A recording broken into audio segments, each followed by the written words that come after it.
so a lot of businesses, whether there are members, whether they've left, or whether they're in that pause, essentially a wait and see. And what they want to see is that we're really serious about this program of change. They want to see implementation, but also, everyone recognizes we need to show what we've done already. But this will take time, and we need to be able to embed not just what we're doing now, but show that we're committed to that going Okay, forward. So that's what they want to see. welcome back. It's officially Monday. I know it is bank holiday here in the UK, as well as Memorial Day in the US. Yeah, there's going to be relatively low volume today. But yeah, hope everyone's enjoyed their weekend. We're back at it. So let's see what we can get today. There's been a decent amount of movement around markets. Okay, we've taken a short position here on oil. Okay, let me go through DTA for you. So last week, let me just get it up and then we can kind of go through it. Here we go. And if we can show that we have a really important program of change, then I firmly believe that members will come back to us. And also, there are many members who are still with us. Yes, we Okay, it's not on that. Okay, so resigned, but we have many members who we've are got a very nice push back up. Okay, back to structure. what's going on in the Now, organization. And so we are let me really show you. listening to them So, about what they need to see get this in right that off. program of change. So, we're moving within this structure here. And center. Last week we saw a nice push up to structure, double top, broke through neckline all the way back down to structure, rebounded, double bottom, push back up. Now, what's happened is we have made a very nice push, 0.5, saw a little bit of a pullback, found support, pushed straight back up. Now we're at the 618, okay, previous structure here, previous neckline of the double top, acting as resistance. So hopefully we can get a nice continuation back down to the downside. Now we did leave off with an update in terms of this could very easily push right back up to this very top here, retest for stronger supply and liquidity, and then actually make a much larger move to the downside. So we'll see how things kind of play out at the moment. Obviously, we're taking a short position on that 618.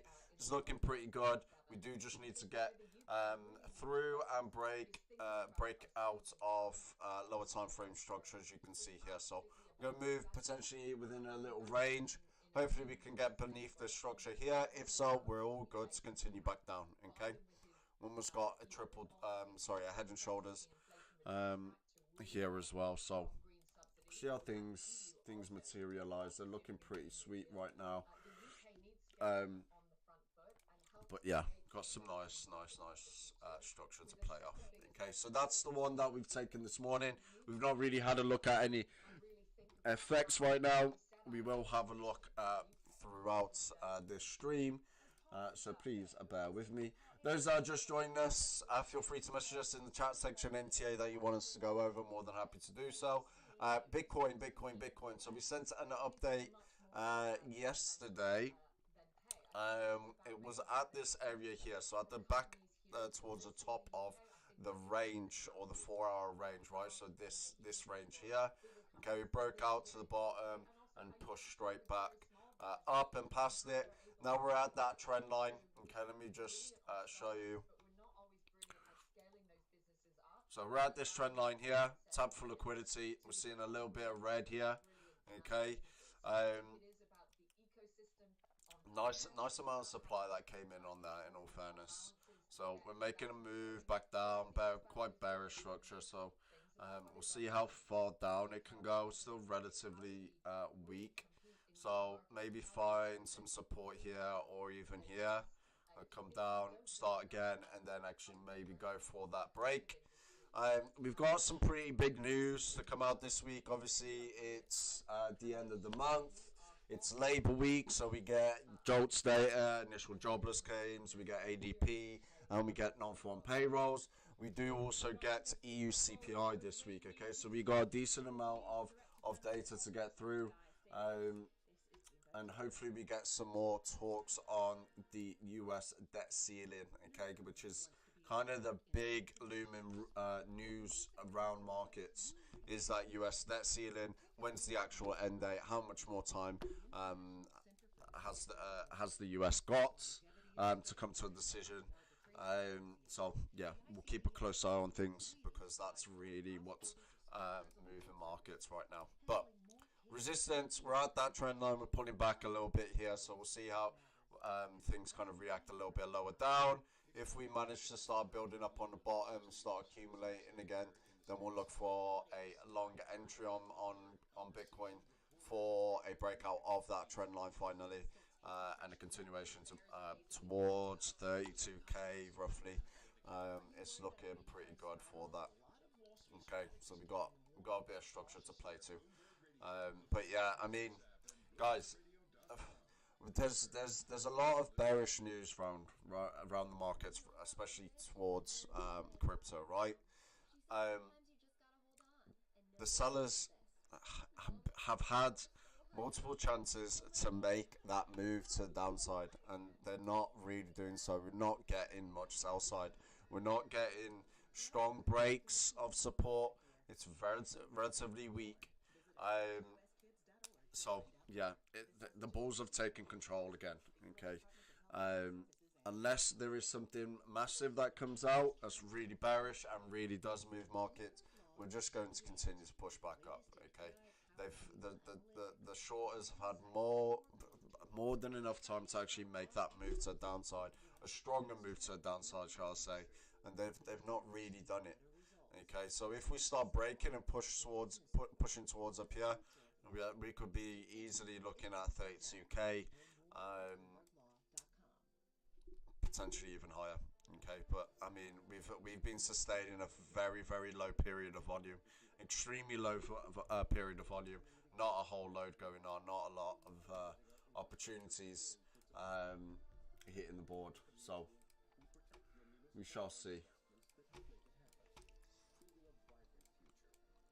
Now, let me go over gold for you.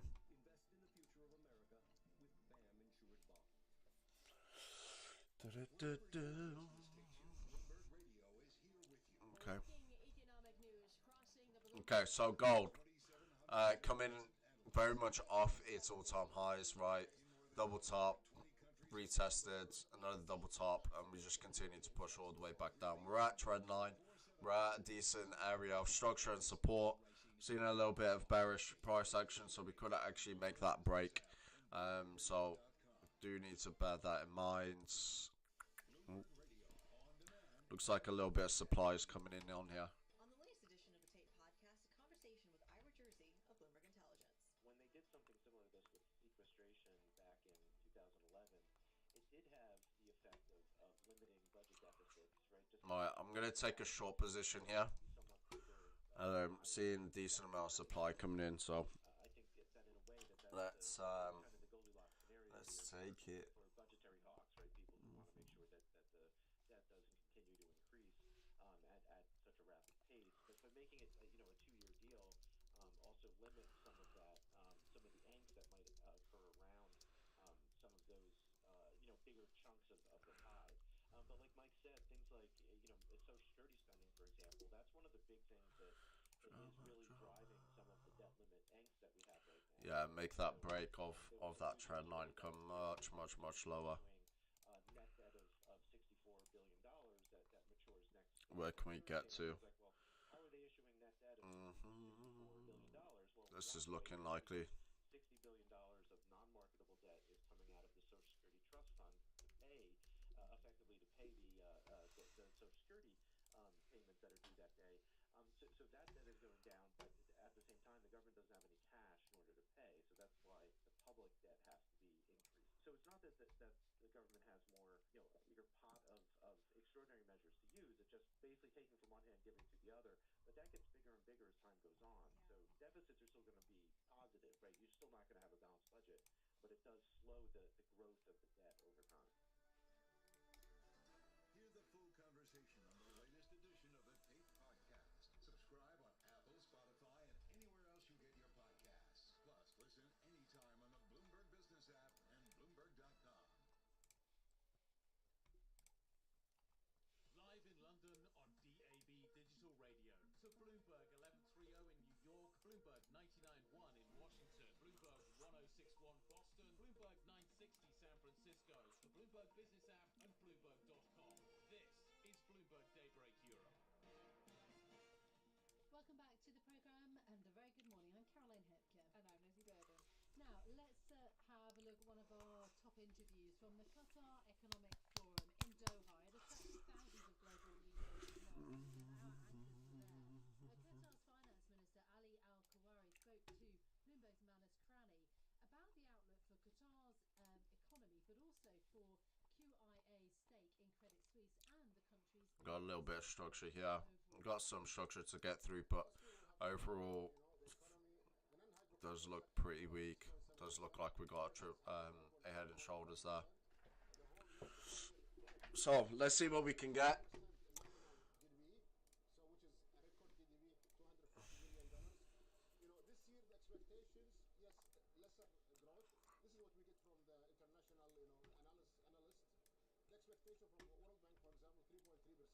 Do you think you'll make 3.3%? Well, we are in good shape because, now the growth is coming from the non-hydrocarbon sector. So we don't care about, the movement in the oil prices and everything. So we think we are going to be in good shape, to achieve a good growth, a reasonable growth.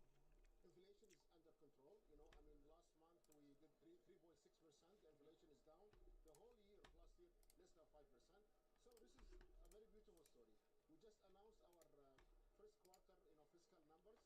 We have a surplus of 19 billion riyals. Compared to GDP, is about 9% of GDP. That surplus, will that go to the sovereign wealth fund, or will that be ready for action if there is a material slowdown? Are you prepared to spend some of that surplus?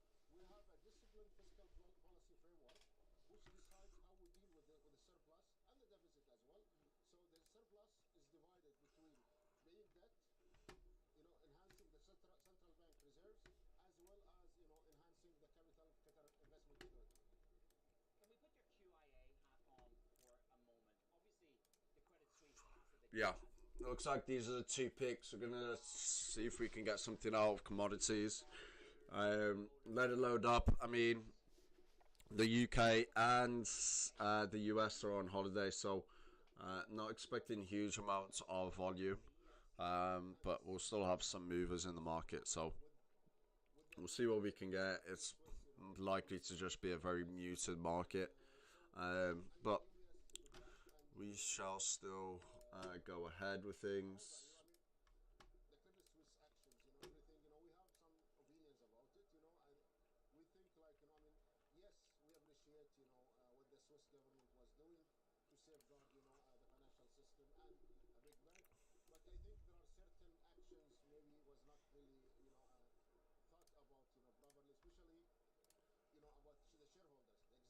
about the shareholders, the existing shareholders. And as you know, QIA is a major shareholder. So that was Qatar's Finance Minister Ali Al-Kawari speaking there to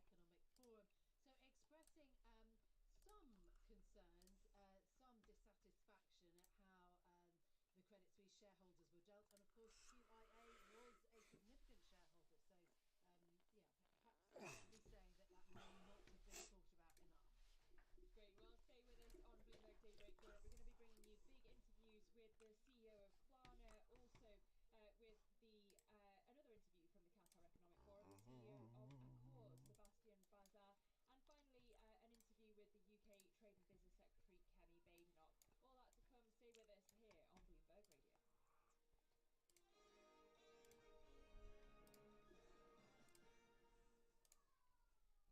Get the news you need to start your day in just 15 minutes. Ron DeSantis has thrown his hat into the ring for the Republican nomination. Traders are making new bets on the Fed's next move.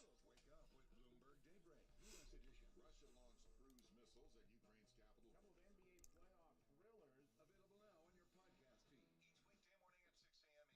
I'm thinking 2 more moves this year. Subscribe to Bloomberg Daybreak, U.S. edition, today on Apple, Spotify, and everywhere you get your podcasts. Thank you for the likes on the stream. Very much appreciated. It looks like a lot of people are still relaxing. This is Bloomberg Daybreak Europe for this Monday, the 29th of May in London.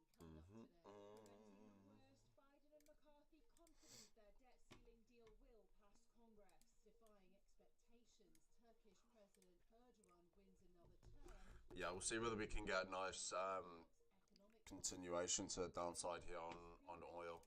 Structure is very, very nice. Yeah, it does look good. If we can stick around this level, be good to go and make another leg lower.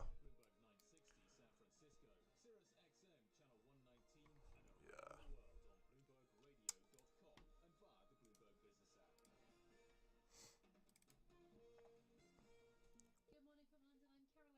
And I'm Lizzie But Bowman. You're listening to Daybreak Europe live on London DAB Radio. Well, we check the markets for you all day long here on Bloomberg Radio, even on a bank holiday. It's US Memorial Day holiday in the US, so no treasuries trading globally or US cash stocks. Here in the UK and elsewhere in Europe, markets are closed. But where they're open, traders are here optimistic goes gold. about the US debt ceiling deal being reached on Saturday. Markets looking primed for a relief rally on Wall Street. They're adding to Friday's strong advance. So S&P E-mini is currently up 0.3%. Nasdaq futures up 0.5%. You've got the Bloomberg Dollar Spot Index flat, just in the red, and gold flat, also just in the red, just down 0.1%. Really waning demand for safe havens, we can see there. But in Asia, the MSCI Asia Pacific Index up 0.33%. The CSI 300 index is down 0.4%, and the Hang Seng Index, ouch, down 1.2%. That is on the momentum in technology fading. Also, of course, you've had President Erdogan securing an election victory in Turkey, so keeping an eye on the Turkish lira spot index, that is down nearly 0.5%, flirting with near record lows this morning, Caroline. Okay, let's go to our top stories on that note. President Joe Biden and House Speaker Kevin McCarthy have voiced confidence that their tentative debt ceiling deal will pass Congress and reach the president's desk for signature, averting an historic US default. Oh yeah. Okay. Both trades looking pretty juicy right now. An economic recession, retirement accounts devastated, millions of jobs lost. I strongly urge both chambers to pass that agreement. Let's keep moving forward. Beautiful. Biden and McCarthy reached a deal on Let's see if we can get down beneath this area. transformational, and he expects a majority. But yeah, both trades looking pretty sweet. We've got gold moving down lower. Points that could derail the agreement. The bill will suspend the US debt ceiling until the 1st of January 2025. Recep Tayyip Erdogan has secured another 5 years in power after yesterday's runoff vote in Turkey's election. The president won just over 52% of votes against the opposition candidate, with almost all ballots counted. Here is Erdogan speaking through a translator. According to the election's provisional results, our nation has served the duty of president for another 5 years to us. The winner is Turkey. The winner is our very nation, without exceptions. The winner is our democracy. The focus now is on his economics, whether he'll stick to his promise of maintaining a policy that's seen an exodus of foreign money. To the UK now, and the government is trying to find an agreement with supermarkets to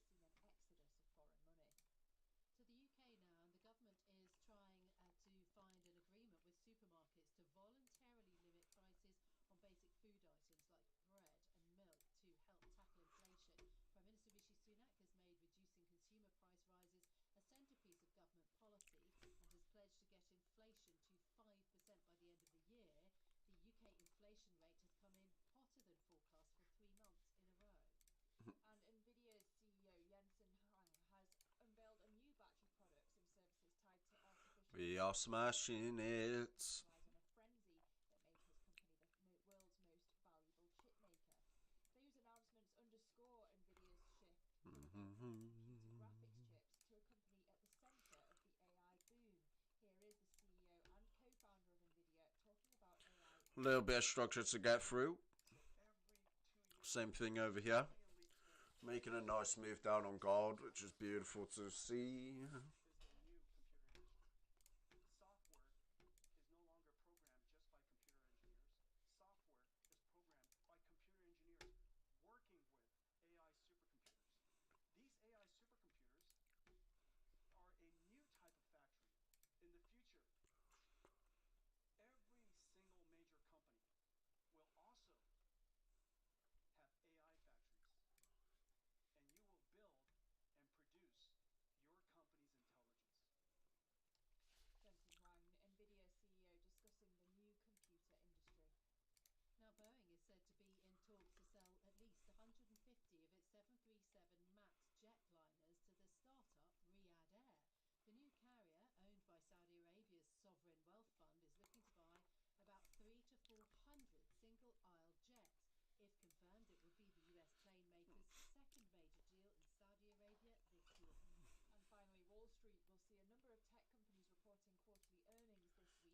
Among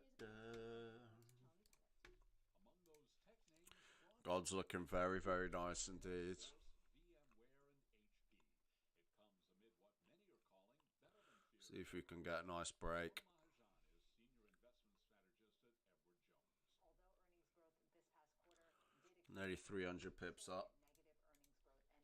negative earnings growth, and really now 3 back-to-back negative earnings quarters. So valuation Oil also continuing its move to the downside.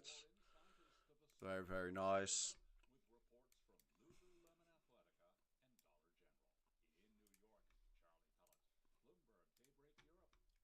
York, Charlie Pellet, Bloomberg Daybreak Europe. Okay, those are a few of our top stories then for you this morning. Thank you for the likes, by the way, guys. Got 2 beautiful trades here. So let's see what we can get. Short on gold, short on oil. Oil breaking through. What a morning, what a morning. See whether we can start closing beneath this area here. Be a good indication that this is a nice head and shoulders. Breaks through that neckline there.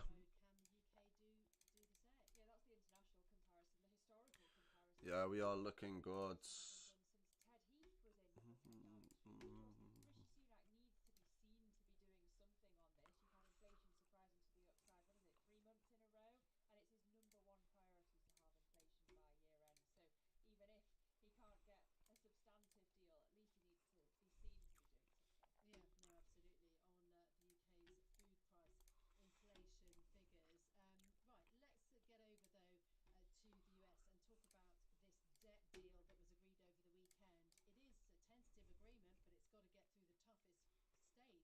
1st, 2025 is very significant. It means that we won't be revisiting this between now and Election Day in 2024. That's a big victory for President Biden as he seeks re-election. In terms of what's in the deal, it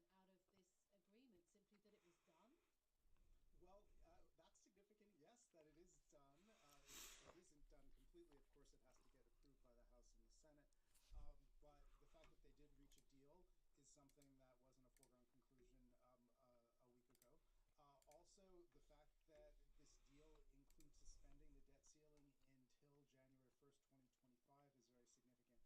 It doesn't touch Social Security. It doesn't touch Medicare, the 2 very popular entitlement programs. There are some provisions that will get some Democrats upset, such as new work requirements for some recipients of food stamps. The White House argues that they make up for that by expanding access for veterans and homeless people. There are also provisions that will get a lot of Republicans upset. Republicans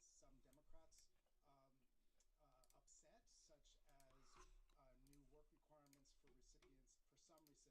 to eliminate some of the provisions in the Inflation Reduction Act regarding climate change. Democrats had passed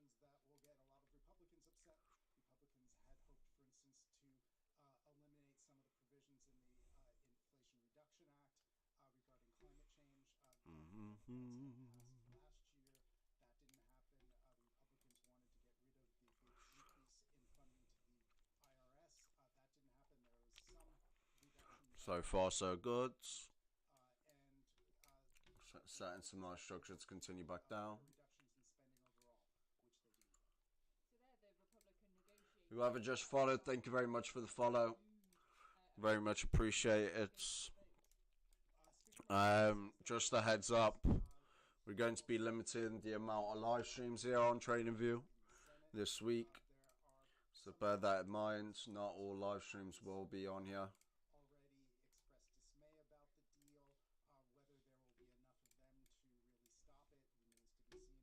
Whether there will be enough of them to really stop it remains to be seen. One important thing to consider is that all it takes is one Republican or one member of the House to call for vacating the chair.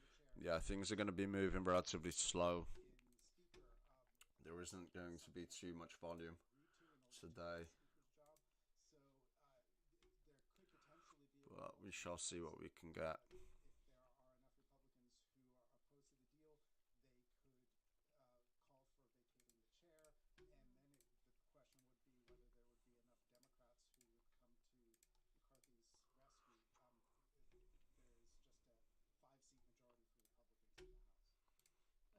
that on the Republican side. On the Democratic side, though, how united is President Biden? If anyone's got their eyes on something, on an asset, let me know. I'm more than happy to go and check it out. Obviously, we've taken 2 trades here, so we'll keep an eye on these 2 trades. And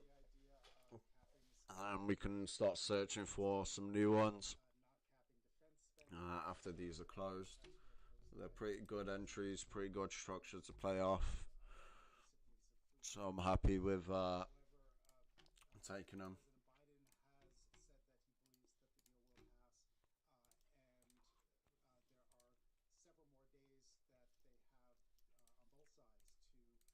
Deal. That's Bruce Einhorn, our global business reporter. As you mentioned,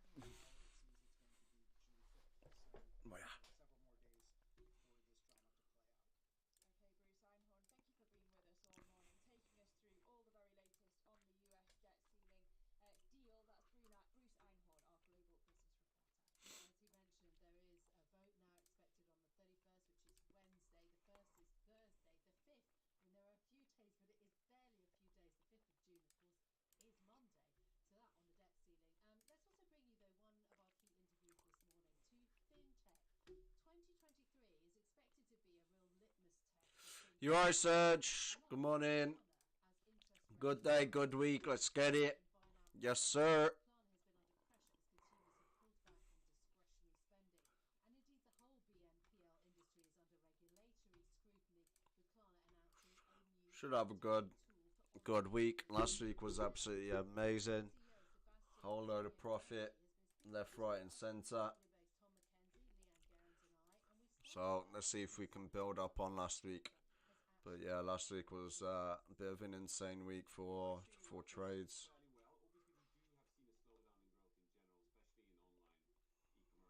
Sebastian,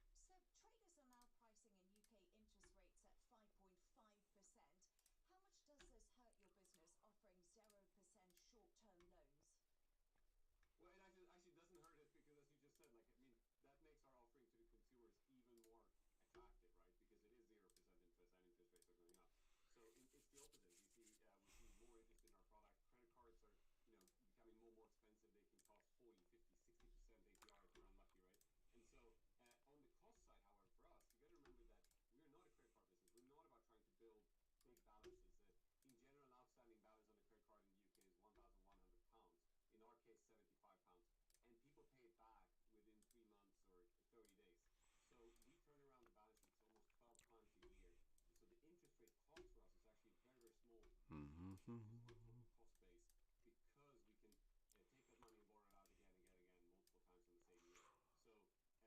the products around this opt-out,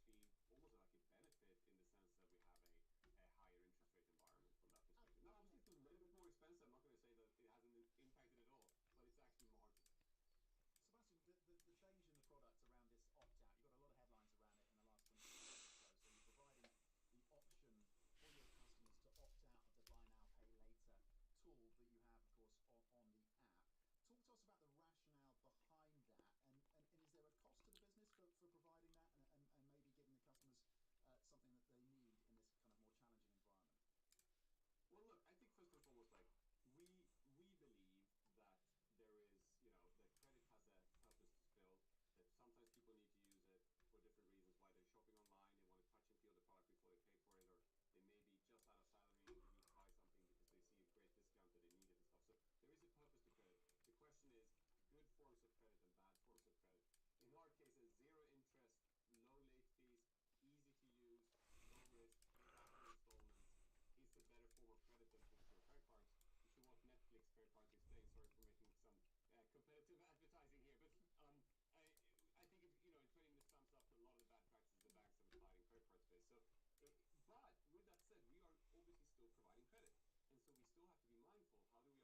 See if we can get a break beneath that neckline. Be a very nice break. Trade is in general a good thing, but obviously, unfortunately, some people may overuse it or overextend themselves. How do we help them to put mechanisms in place in order for them to control that, just like you can do in other industries like gambling or whatever? And so I think this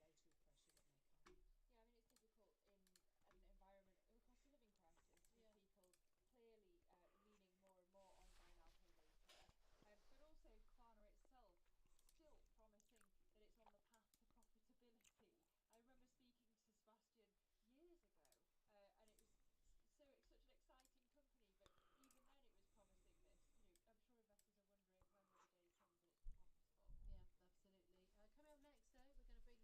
on Bloomberg Radio. The company's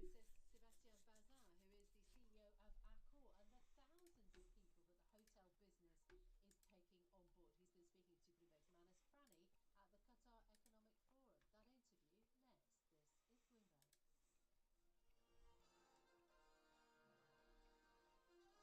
made significant cutbacks in terms of jobs, and he was talking about how he's trying to make credit more attractive, more solid in the face of regulatory pressure that may come. Yeah, I mean, it's difficult in an environment of a cost of living crisis with people clearly leaning more and more on buy now, pay later. But also Klarna itself still promising that it's on the path to profitability. I remember speaking to Sebastian years ago, and it was such an exciting company, but even then it was promising this. I'm sure investors are wondering when will the day come that it's profitable. Yeah, absolutely. Coming up next, though, we're going to bring you our interview with Sébastien Bazin, who is the CEO of Accor, and the thousands of people that the hotel business is taking on board. He's been speaking to Bloomberg's Manas Prani at the Qatar Economic Forum. That interview next. This is Bloomberg. Bloomberg Radio on demand and in your podcast feed. On the latest edition of the Bloomberg Sound On podcast, we talk with Bob McNally, the president of Rapidan Energy Advisors, about next week's OPEC meeting and the trajectory of oil and gas prices ahead of the summer driving season. I think later this year, unfortunately, oil prices are headed up. We almost have a terrible choice. We can have a healthily growing economy, or we can have low oil prices, but we probably can't have both. And the only thing that's going to keep oil prices low is what many people in the market fear, which is a deep recession. That we're heading into a deep downturn. That'll keep gasoline prices low, oil prices low. But if we're lucky and we have a recovery, we have a soft landing, the fundamentals of the oil market are tightening up quite nicely, and I think we're looking at heading back toward $100 crude and well over $4 gasoline prices. Wow! All right. Well, you just came right out with it. Does that mean a production cut next week? No, there's a parlor game going on about that. OPEC Plus will meet next Sunday on June 4th. They floated the idea because they see speculative short positions building again. They don't like that. But our sense is they probably won't cut again. They just cut in April by surprise, and those cuts took effect on May 1.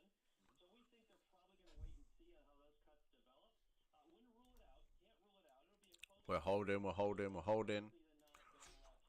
But as they showed us by surprise on April 2nd, they can meet at any time and cut again if they need to. Well, that's a pretty big deal here. So Bob McNally's telling us not to expect a cut next week, but still to expect $100 a barrel oil. Hear the full conversation on the latest edition of the Bloomberg Sound On podcast. Subscribe on Apple, Spotify. Got a nice bit of concentrated sell side. So if we can make them breaks, that's all we need. Break, break, break.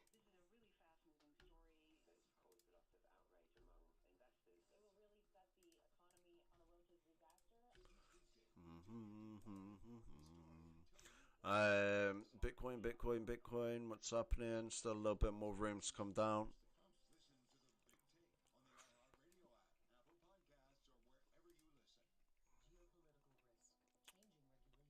Not quite ready on Bitcoin, so just gotta be a little bit more patient. We've got some nice movement. Broke through structure higher up. We're at that trend line. We're kind of holding, not seeing too much sell side. So as long as we stick to that structure, we'll start thinking about getting in long for a break of that trend line. Okay. Sounds good, honey. Check today at NHTSA.gov.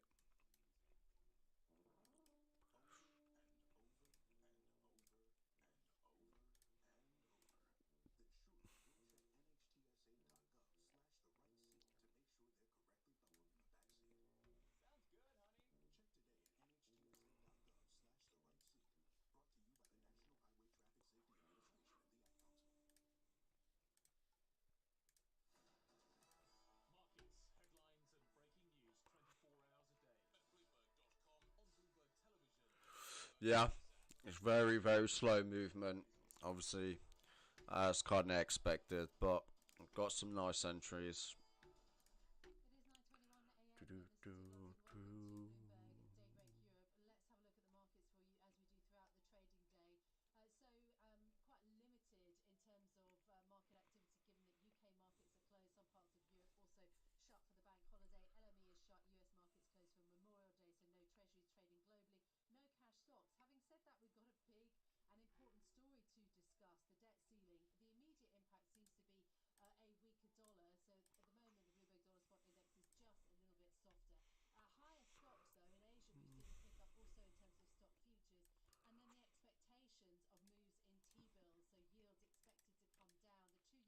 Let's have a look at the markets for you as we do throughout the trading day. Quite limited in terms of market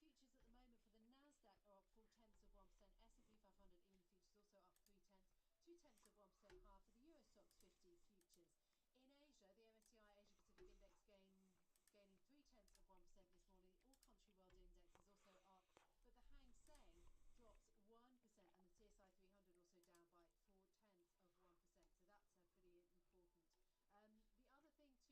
Day, so no treasuries trading globally. No cash stocks. Having said that, we've got a big and important story to discuss: the debt ceiling. The immediate impact seems to be a weaker dollar. So at the moment, the Bloomberg Dollar Spot Index is just a little bit softer. Higher stocks, though, in Asia, we've seen a pickup also in terms of stock futures. And then the expectations of moves in T-bills, so yields expected to come down. The 2-year, though, on Friday was drifting, 2-year hovering around 456. Stock futures at the moment for the Nasdaq are up 0.4%. S&P 500 even futures also up 0.3%, 0.2% higher for the Euro Stocks 50 futures. In Asia, the MSCI Asia Pacific Index gaining 0.3% this morning. All country world index is also up, but the Hang Seng drops 1%, and the TSI 300 also down by 0.4%. So that's pretty important. The other thing to watch out for later on in the week, of course, we're going to get European inflation figures. Will they re-accelerate? The PCE number accelerated, so the most closely watched measure of consumer prices in the US, PCE was up 4.4% year on year, and the core was up 4.7% year on year. That data out last week. One other thread to think about: Turkey. Is there going to be a change of heart with President Erdogan getting another 5 years in office? The Turkish lira isn't hopeful, down 0.4% at the moment against the euro, and Morgan Stanley predicting that the Turkish lira is at risk of a 29% slump. Because should President Recep Tayyip Erdogan not change his policy. That is your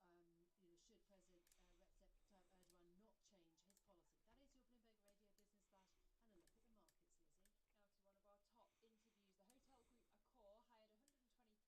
Lizzie. Now to one of our top interviews. The hotel group Accor hired 123,000 people over the last 12 months, taking its total headcount to about 300,000 staff. CEO Sebastian Bazal has told Bloomberg that Accor was seeing particularly strong demand in the Middle East and Singapore. He spoke to Bloomberg's Manus Krani at the Qatar Economic Forum. It's been a good solid 7 months. Again, I've been in the net for 2.5 years. So the smiling. Yeah, God looks pretty good. We're looking good. For luxury properties, 10 to 12% for mid-scale properties. But I think we can go more provided we have the service up to it. So one of my discussion is labor shortage, but we may go back to this. If I'm paying 30% more, or perhaps my employer is paying 30% more for me to stay in one of your hotels, what am I getting extra? Am I asking for more? What are you giving me for the 30% extra? Experiences, curation, guide. One of the things we change in the industry, for 20 years I wanted to kidnap you within my property, not for you to go out, for you to have breakfast, dinner, lunch, which was foolish. Now I want you to go out, so I'm going to be your curator when you go to Doha. That way you go to National Heritage Museums, and I'll be your eyes, and you'll be very happy that I get you remember that Fairmont Raffle have done this for you. So curation. But that means a very different kind of staff, doesn't it? It's not just one concierge on the front desk. Have you got the talent pool? Do you hire locally? What's the biggest thing to deliver on that product for you? It's the best thing to deliver on it is to turn upside down your thinking. Whatever you build, you design in any new location, build it for the local community. Get them engaged with you from the outstart. If they are engaged with you, they're proud to be part of the adventure. All of a sudden, they become the artisan, craftsmanship, the baker. They want to be part of you and the journey with your client. So make it for them as opposed to make it for the travelers. And then it's a win-win scenario. Where is your RevPAR at the moment? Where is your strongest RevPAR? Of course, is the benchmark the market is Singapore. So Singapore is very strong. Middle East is extremely Okay, there isn't a great deal happening. Okay, it's going to be a very slow movement. Just setting some structure. We'll see how the sellers start to come in. Should see some move to the downside. Again, could be the case that we just set structure, continue ranging on the lower time frame, and then as we kind of get a little bit closer towards that US, or maybe even later on where we get actual some true volume, we start making the break. But again, some slow movement. It's looking pretty sweet. But yeah, apart from that, there isn't much else. So, yeah, nice, short and sweet live stream. We're in two positions. We'll keep a close eye on it, but yeah, there isn't a great deal of movement. Again, as expected, but at least we got in on a couple of trades. In terms of Bitcoin, we're nearly there, guys. Obviously, we've broken higher nicely. We're looking for prices to kind of hold at this structure here. So, yeah, we're nearly there. We're not too far away from it, but if we can come down, start holding, building up on a base, then we can go in long and see if we can make that break of that trend line. But yeah, apart from that, that's it. Okay, thank you very much for joining me. Obviously, we're in those two positions. Keep hold of it. Those that are with us, obviously, will keep you updated on the movements and any changes to the trade. Those that aren't, I shall see you on the New York live stream in a few hours. Okay, so yeah, thank you, and I shall see you soon. Cheers.